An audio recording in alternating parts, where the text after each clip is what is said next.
Bonjour, le groupe Institut Prestige MLM. Comment allez-vous aujourd'hui? Aujourd'hui, mindset de maître. Alors, c'est un grand sujet ici. Bien sûr qu'on va parler d'entraînement. Puis, je vais vous parler de votre équipe terrestre qui n'est ni plus ni moins que votre esprit et puis votre corps émotionnel. Donc, on va commencer avec les émotions, avec le corps émotionnel, avec ce qu'on appelle les déclencheurs émotionnels. C'est ici ce qui empêche de se diriger en conscience, en pleine conscience, avec son corps, de passer à l'action en pleine conscience avec son corps, d'aller dans les actions et puis prendre une décision, c'est une action.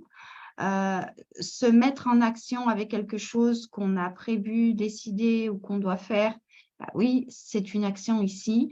Répondre à quelqu'un, c'est une action. Envoyer un mail, c'est une action. Envoyer un message, c'est une action.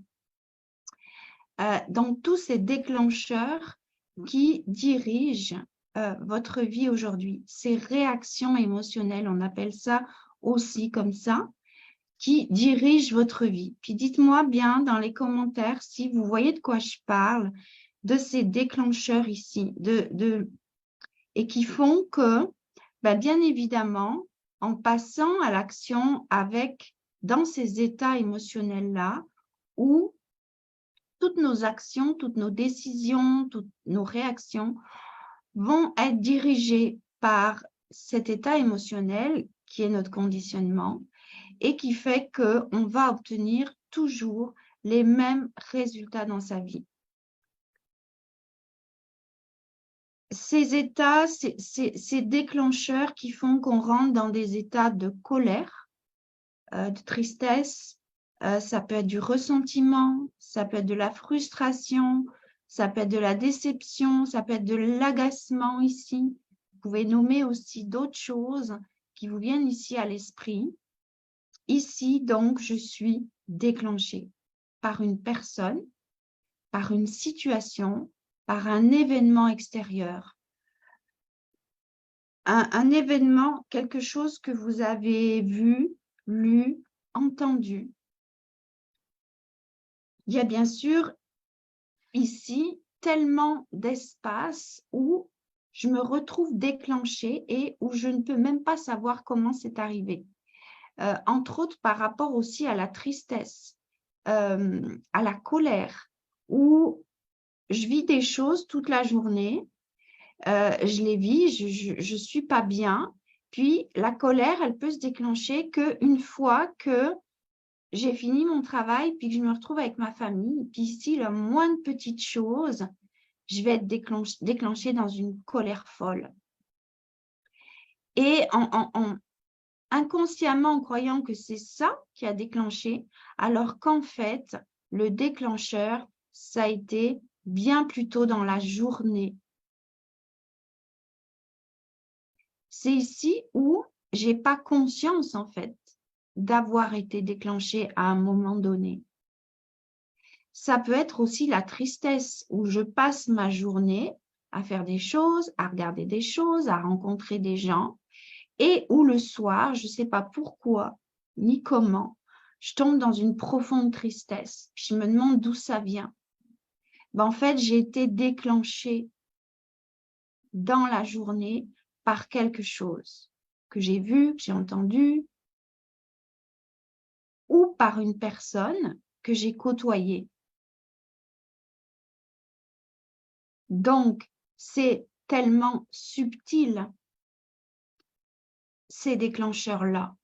Il y a bien sûr les déclencheurs instantanés, où instantanément, je vais monter en colère, ou instantanément, je vais tomber dans une profonde tristesse. Ici, je vais pouvoir plus identifier ce qui se passe pour moi dans mon corps émotionnel. Donc, les déclencheurs où je dois être attentive à m'observer dans la journée, c'est les déclencheurs, justement ceux-ci qui sont beaucoup plus subtils et qui sont beaucoup plus vicieux, j'ai envie de dire, et qui vont provoquer à un moment ou à un autre l'éclatement de l'émotion. Et quand on est dans l'action à tout prix, quand on ne laisse pas d'espace dans sa journée entre les actions qu'on mène, ben oui, on ne peut pas voir les déclencheurs. Parce qu'on est pris ici dans l'action. On est pris à faire les choses les unes après les autres, à être dans l'action ici. On ne peut pas voir les déclencheurs. Et on se retrouve en fin de journée, oui, à être déclenché par la moindre petite chose, soit dans la colère, soit dans la tristesse, soit dans la frustration.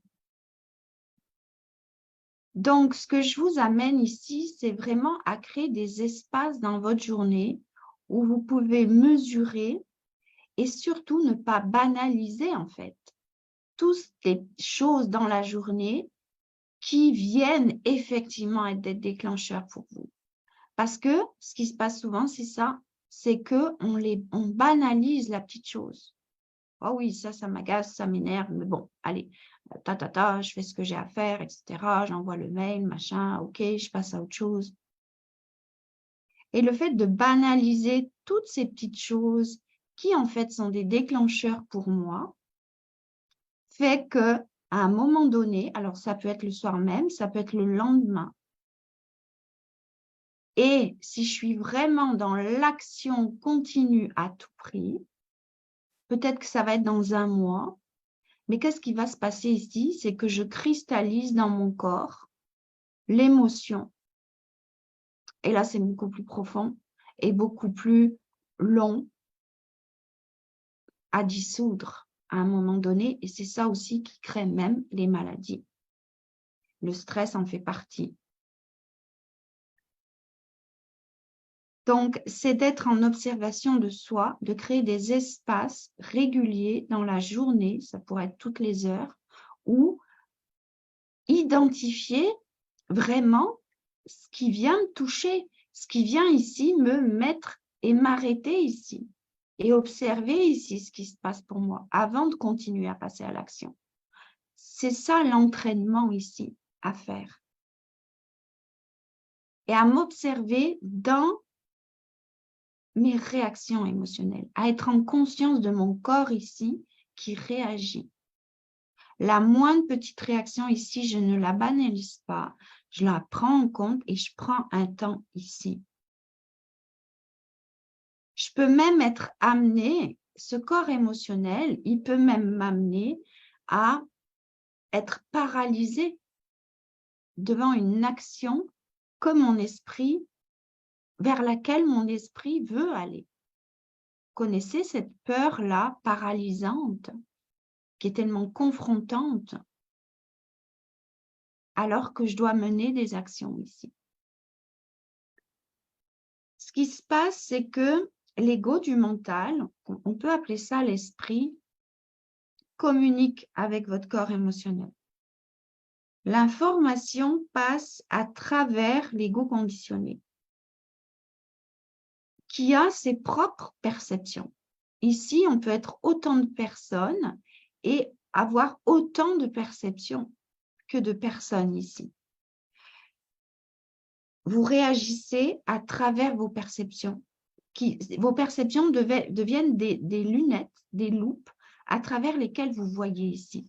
C'est ce qui crée votre réalité d'aujourd'hui, la façon dont vous voyez le monde, la vie, les gens, l'industrie. Ça passe à travers ces lunettes-là et à travers vos blessures à partir du moment où c'est déclenché. Voyez bien comme deux personnes dans la même situation, elles ont entendu la même chose, elles ont vu la même chose, elles sont amenées à réagir différemment parce qu'elles perçoivent les choses différemment. Vous avez peut-être remarqué dans une fratrie, comme les frères et sœurs ici ont grandi ensemble, vécu dans la même famille et ont une perception totalement différente des choses qui ont été vécues ensemble dans la famille. Ici, quand je suis déclenchée émotionnellement, il s'agit de prendre sa responsabilité. Dans tous les cas, mindset de maître, c'est je suis responsable de mes émotions, je suis responsable de mes réactions. Quelle que soit la situation, quelle que soit la personne qui a déclenché ça en moi, bien sûr que cette personne a sa part de responsabilité. Mais moi, ce qui m'importe aujourd'hui, c'est moi.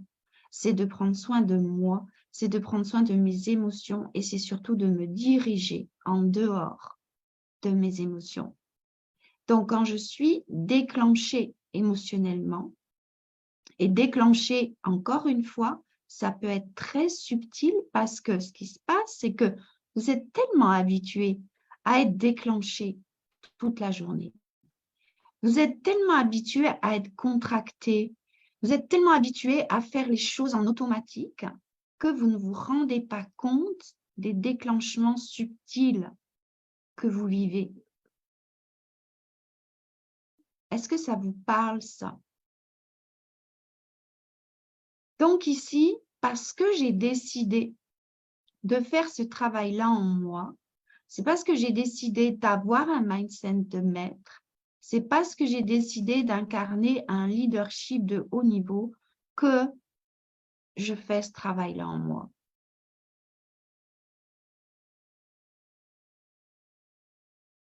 Ici, quand je suis touchée, il s'agit de m'arrêter, il s'agit de ressentir ce qui se passe en moi. Il s'agit de ne pas bouger, de ne pas agir, de regarder l'émotion, d'observer là où elle se situe dans mon corps, là où c'est contracté, et de respirer ici, dans cet espace que je sens contracté, en gonflant bien sûr le ventre, c'est-à-dire en respirant en profondeur jusque dans le bas-ventre ici, pour traverser, accueillir, traverser et dissoudre ici, et pour sortir de l'émotion. Mais je suis en conscience ici que je suis déclenchée et j'observe quelle émotion ici ça me crée, quelle émotion je suis en train de vivre, sans jugement, sans culpabilité, et j'observe ici ce qui se passe pour moi.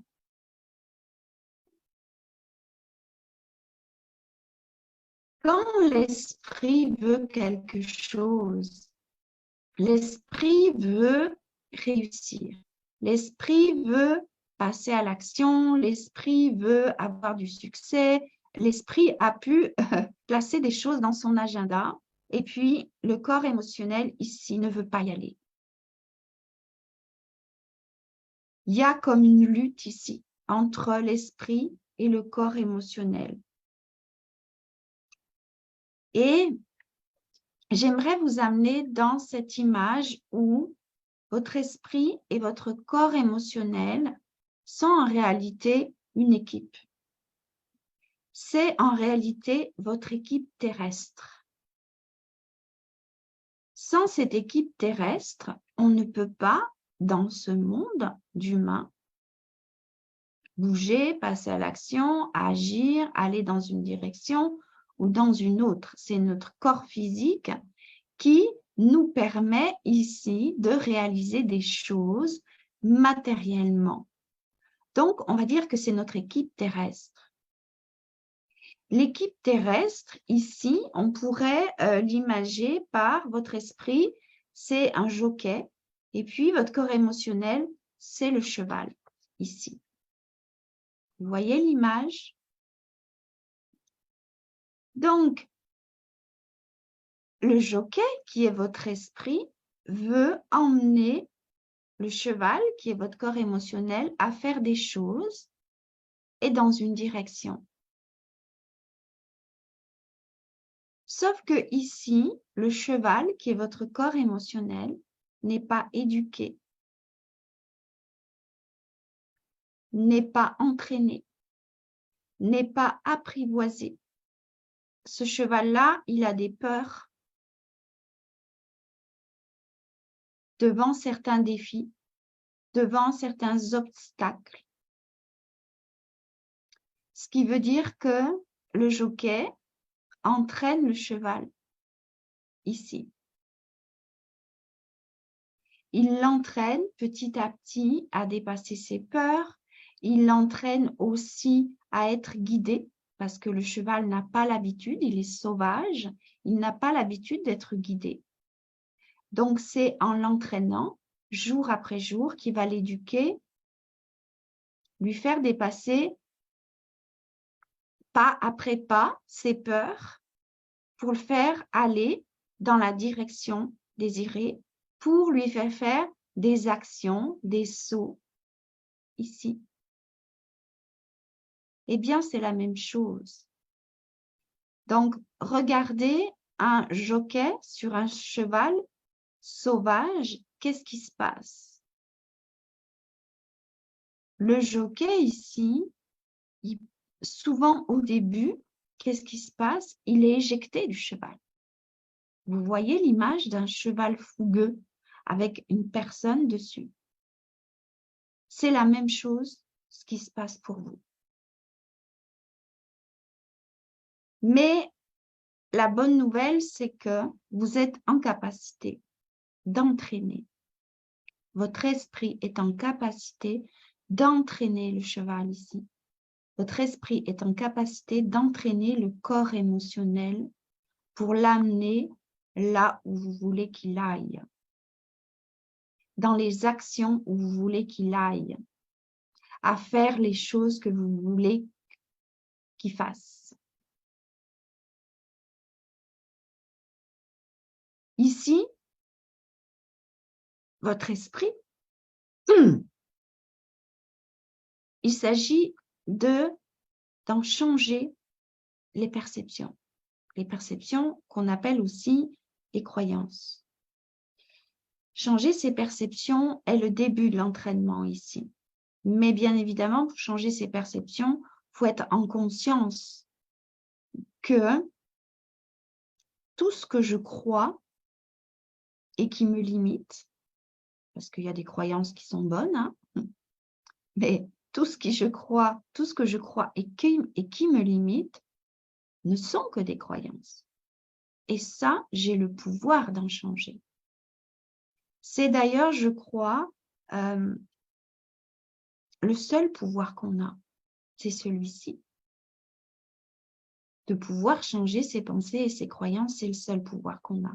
On n'a pas de pouvoir sur les événements extérieurs de la vie. Sauf qu'on peut arriver à les modifier en changeant ses pensées et ses croyances ici. En changeant ses pensées et ses croyances, on change ses réactions.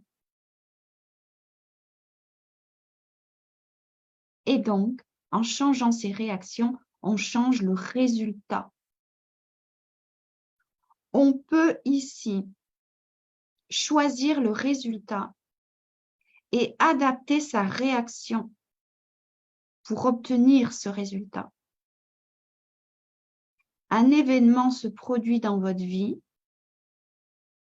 Quel résultat vous voulez obtenir en agissant dessus? Il y a un événement qui se produit et vous devez agir. C'est quoi le résultat que vous voulez obtenir? Et vous allez réagir en fonction du résultat que vous voulez obtenir. C'est une équation. Événement plus réaction égale résultat. E plus R égale R. Événement plus réaction égale résultat. Vous avez du pouvoir sur vos réactions ici. Vous pouvez décider de réagir de la façon dont vous voulez réagir.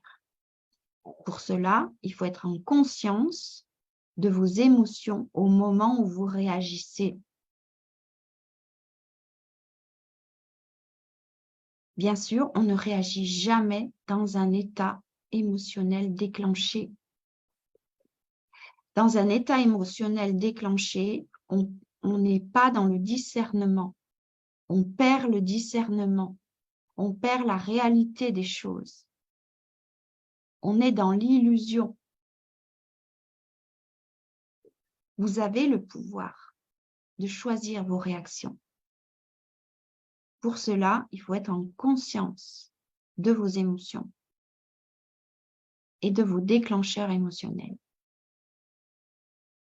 Donc ici, vous entraînez le corps émotionnel qu'on appelle aussi le corps de souffrance à se libérer tout au long de l'entraînement. Pour pouvoir retrouver le pouvoir et diriger votre corps à aller faire ce que votre esprit veut ici.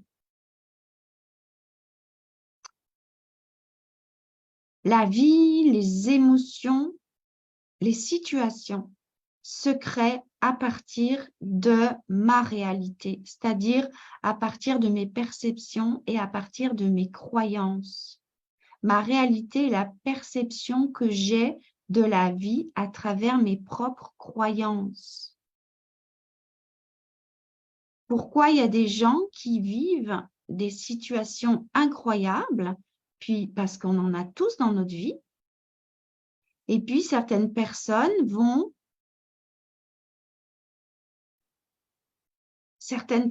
que vous voyez, quand vous les voyez, sont en joie, sont en amour, sont en joie profonde, alors qu'en réalité, elles vivent des choses incroyables dans leur vie et en elles.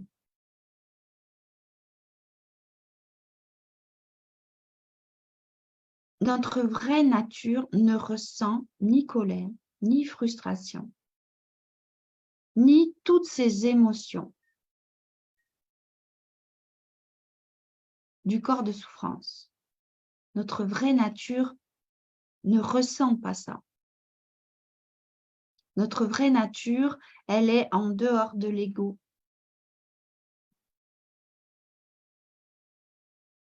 On ne nous a pas appris à gérer nos émotions. Regardez, encore, je pense que aujourd'hui, il y a beaucoup de choses qui sont faites par rapport aux émotions des enfants dès le plus jeune âge. En principe, les émotions, les enfants commencent à les ressentir, les émotions de colère, de frustration, vers 3-4 ans. Regardez, soyez conscients, comme c'est douloureux et comme cela a été pour nous aussi, tout à coup, de ressentir des choses dans notre corps qu'on ne comprend pas, qu'on ne sait pas d'où ça vient. On ne sait pas ce qui a pu déclencher ça. Un enfant ici, il vit un état de colère ou de tristesse déclenché par quelque chose, il ne sait pas d'où ça vient, il ne sait pas le gérer. Et ici, il a même peur de ça, de ces émotions-là. Il en a peur. On a eu peur de voir arriver ces émotions tout à coup. Parce qu'un enfant, avant ça, il est joyeux.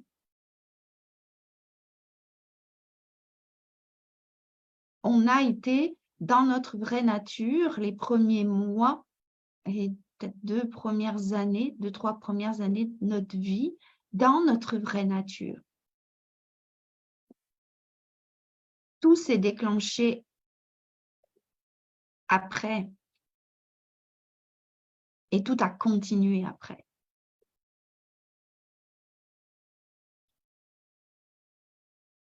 Et aujourd'hui, il est temps d'apprendre à maîtriser ce corps émotionnel.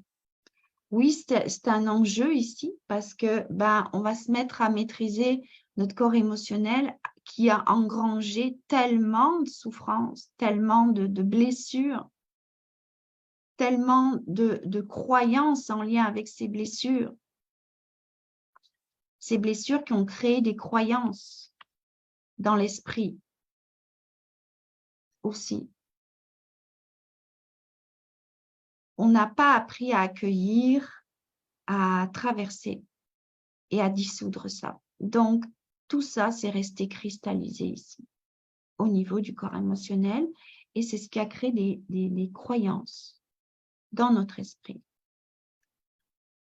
Donc, ici, dans ce mindset de maître, vous êtes conscient que chaque fois que vous êtes déclenché, la colère, la tristesse, la frustration, l'agacement, vous avez été déclenché, souvent par l'extérieur, souvent par l'extérieur. Parfois, parce que vous êtes parti dans le passé, un passé peut-être douloureux, parfois parce que vous êtes à vous projeter dans un futur catastrophique. Et ça aussi, bien sûr, c'est en lien avec votre conditionnement et vos croyances. C'est la capacité ici à traverser ces émotions sans bouger,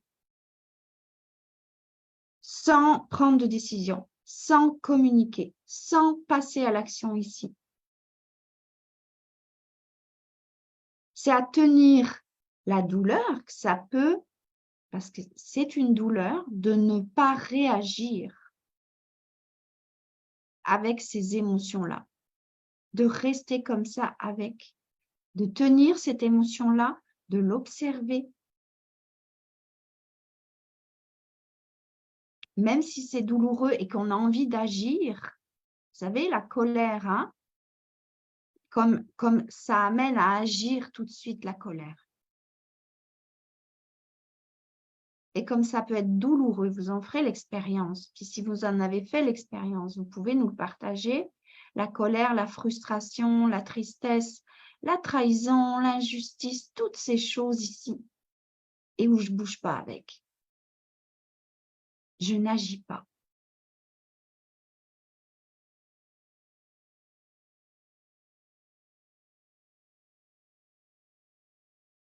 Ça, c'est l'entraînement pour reprendre le pouvoir sur votre corps émotionnel, pour l'éduquer, pour le diriger là où vous voulez qu'il aille.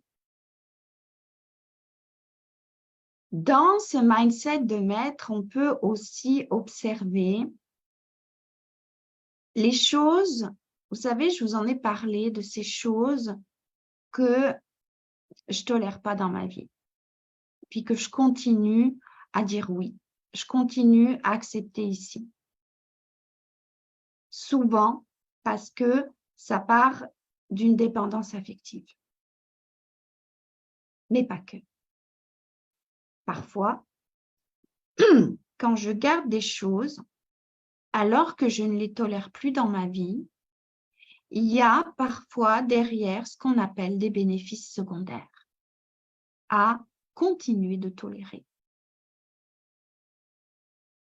Et c'est quoi pour vous aujourd'hui, dans ce que vous continuez à tolérer, les bénéfices secondaires? C'est important ici d'aller les regarder. Si je peux vous donner un exemple ici, ça pourrait être un exemple qui arrive souvent, c'est, enfin, qu'on connaît tous, c'est voilà, je suis mariée depuis 20 ans, je ne supporte plus mon mari, il faut absolument que je le quitte, il faut absolument que je parte. Mais c'est quoi? Pourquoi j'arrive pas à partir ici? Pourquoi j'arrive pas à partir ici? Alors oui, le bénéfice secondaire, ça peut être l'aspect financier. Le bénéfice secondaire, ça peut être, oui, je sais que je dois le quitter parce que je ne tolère plus cette situation. Mais bon, on a construit une maison ensemble. J'aime ma maison, c'est moi qui ai fait la déco. Je ne veux pas laisser ma maison. Le bénéfice secondaire, c'est la maison. Dans tout ce que vous ne tolérez plus aujourd'hui et que vous gardez dans votre vie, il y a obligatoirement un bénéfice secondaire. Puis, c'est d'aller le regarder les yeux dans les yeux, puis sans jugement, sans culpabilité, mais de le voir. Ouais, de le voir, puis de se dire, ok, c'est pour ça que je continue à tolérer, que je continue à ne pas me choisir. Bénéfice secondaire, ça pourrait être aussi par peur de ne pas être aimé ou pour continuer à être aimé ou par qui que ce soit. En tout cas, ça, c'est à aller déceler dans votre vie et puis dans votre entreprise, au sein de votre organisation, avec vos partenaires. C'est quoi les bénéfices secondaires qui font que vous tolérez? Il peut y avoir aussi des bénéfices secondaires à trahir ses valeurs. Mais oui. Il peut y avoir des bénéfices secondaires à se laisser corrompre. Il peut y avoir des bénéfices secondaires à accepter un partenariat alors que l'autre personne n'a pas les mêmes valeurs que moi.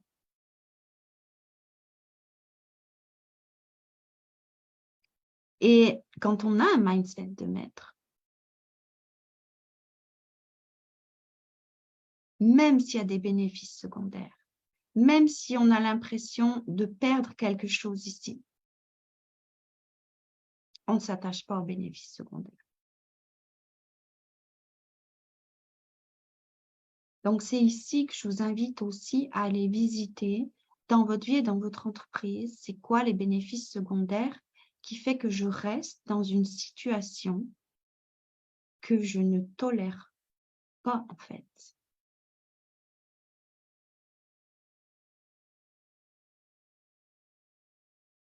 Il y a aussi, au niveau des émotions, il peut y avoir des bénéfices secondaires au niveau des émotions. Des bénéfices secondaires à bouder et à rester dans la tristesse. Bénéfices secondaires, ça peut être parce que quand j'étais enfant, dès que j'étais triste ou que je boudais, j'avais l'attention de mes parents. Et bien sûr, inconsciemment, cette posture de tristesse, de bouder, c'est pour moi comme une façon de me faire aimer.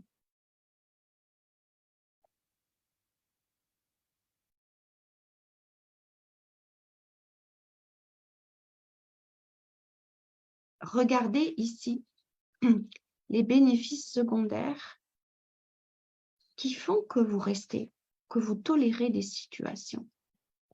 Parce qu'on est bien d'accord, c'est pas normal de tolérer une situation dans laquelle on peut dire aussi, souvent on entend j'ai pas le choix, j'ai pas le choix. Et ça, j'ai pas le choix, c'est les histoires qu'on se raconte. Tout simplement. Parce qu'on a toujours le choix. Alors oui, je peux dire ici, je fais le choix de rester dans cette situation. Puis j'assume cette situation. Mais on ne peut pas dire, je ne tolère plus cette situation, mais je n'ai pas le choix. Ça, c'est des histoires qu'on se raconte.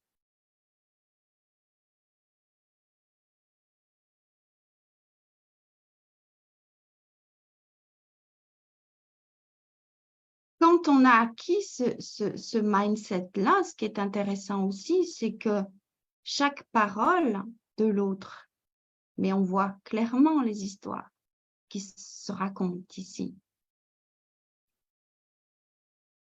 et qui n'ont pas lieu d'être pour un leader ou une leader. Ça n'existe pas, ça, les histoires.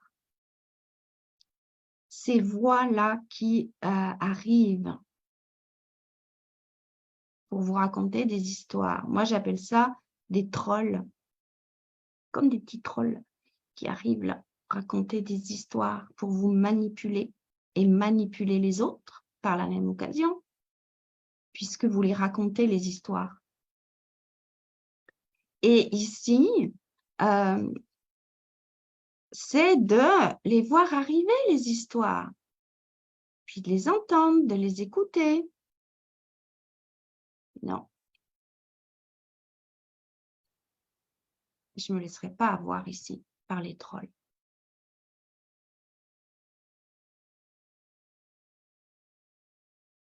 Et j'irai pas manipuler les autres avec mes histoires. Certainement pas. Je maîtrise ici mon esprit. Toutes ces excuses, toutes ces justifications pour ne pas aller faire les choses, pour ne pas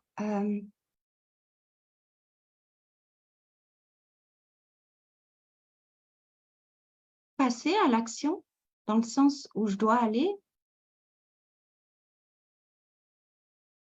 Observez-vous comment vous pouvez ici trouver des excuses et comment vous pouvez ici vous justifier en plus, parce que c'est très fort les trolls. Hein. Les trolls, ça donne des excuses et en plus de ça, ça met tout un gros pavé de justification derrière.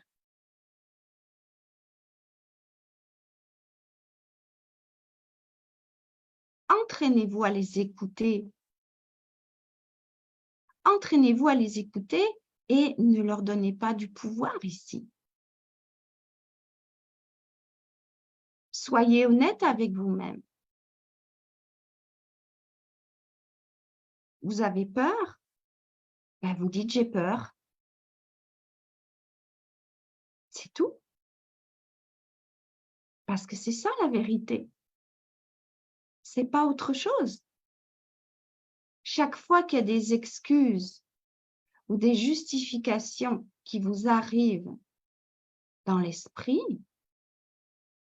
soyez honnête avec vous-même et dites juste, soit ben, c'est ok, j'ai peur.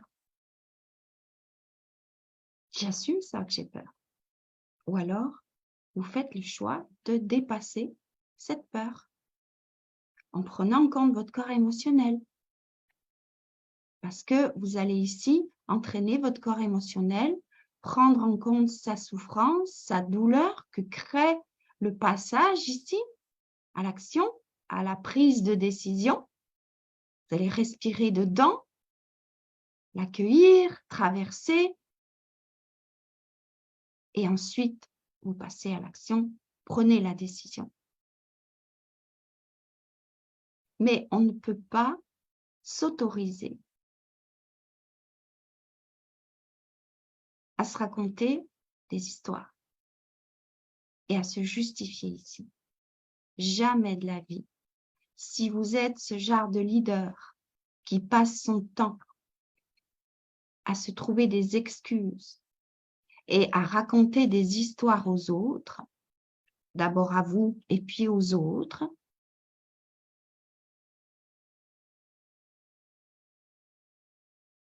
vous n'êtes un exemple pour personne ici. Puis, c'est facile de regarder aussi, regardez votre réseau, regardez vos partenaires les plus proches. Est-ce que ces gens, vous les entendez raconter des histoires? Est-ce que vous les entendez se trouver des excuses?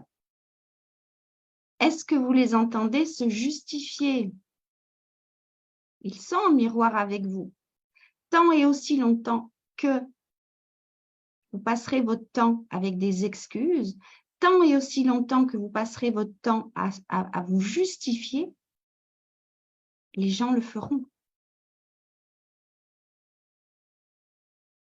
Donc, ne soyez pas, si vous êtes déclenché quand vous avez en face de vous un ou une partenaire qui vous raconte des histoires, qui se trouve des excuses, qui se justifie tout le temps, bien sûr que ça vous déclenche parce que c'est en vous. Ça vient toucher exactement là où vous devez transformer. Parce que si ça ne vous déclenchait pas, ça voudrait dire que vous ne vous racontez pas des excuses, des histoires et que vous ne justifiez rien de rien.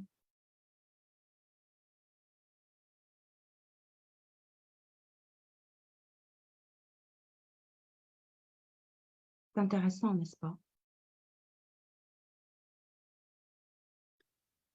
Donc,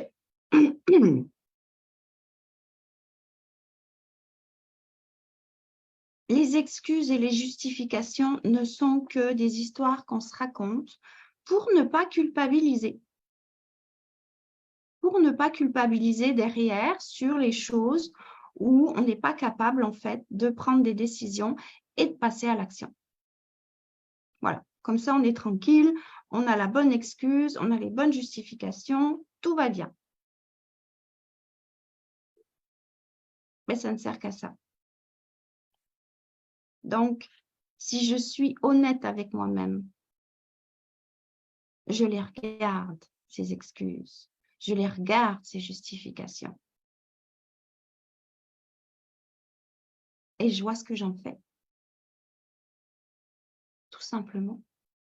Avant de vous quitter, puis de vous laisser dans ces belles réflexions, vraiment, c'est très intéressant à faire pour vous ce genre d'exercice, puis d'être véritablement honnête avec vous-même.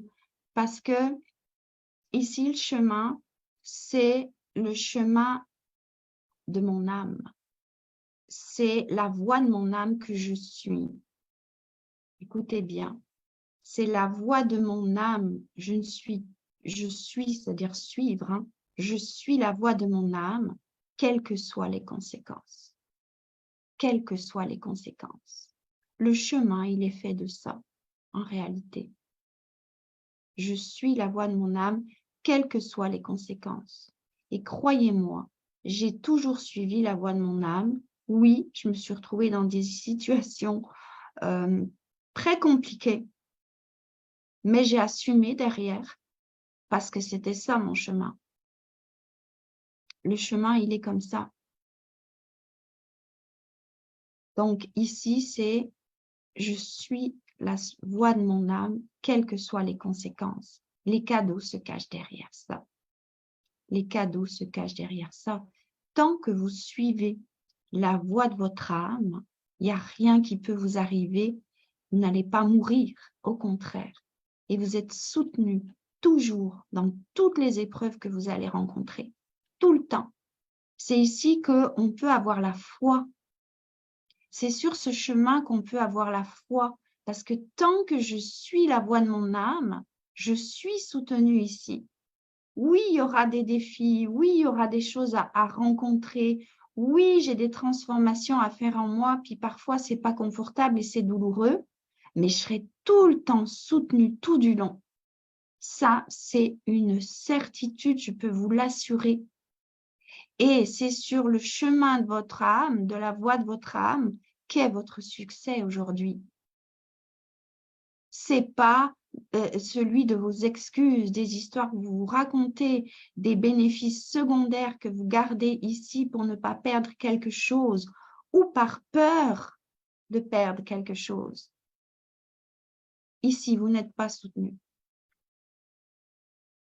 Ici, vous n'êtes pas en discernement de la réalité en fait. Et la foi, c'est ça. La foi en la vie, c'est ça en réalité. C'est je suis la voix de mon âme et j'ai confiance ici que je serai soutenue, quelles que soient les conséquences. Quel que soit ce qui se passe ici, je vais être soutenue et accompagnée. C'est une certitude. Oui, ça demande du courage. Mais ici, si j'ai la foi en quelque chose de bien plus grand que moi, appelez-le comme vous voulez, si j'ai la foi en ma grande vision, si je peux voir ma vision, c'est qu'elle existe déjà quelque part. Et ça, c'est la voix de mon âme qui veut m'amener là. Parce que votre âme, elle est arrivée ici dans ce corps, dans cette équipe terrestre, à un moment donné, parce qu'elle a des désirs, elle a des envies, elle veut faire des choses, elle veut accomplir des choses, elle veut guérir des choses. Le chemin, elle le connaît, le chemin. Donc ici, j'ai juste à suivre la voie de mon âme, qui est reliée à mon cœur d'ailleurs. Donc, quand je suis la voix de mon âme, je suis la voix de mon cœur. Et toujours dans cet élan de la voix de mon âme et de mon cœur, je suis toujours sur mon chemin. Toujours, toujours, toujours. Ça ne peut pas être autrement. Ça ne peut pas être autrement. Et ici, je suis soutenue pas après pas. Et c'est ici où est la réalisation de ce que je veux créer dans ma vie, ma nouvelle réalité et ma grande vision. Je vous embrasse, je vous souhaite une très belle fin de journée ou une très belle journée si vous êtes plus du côté du Québec.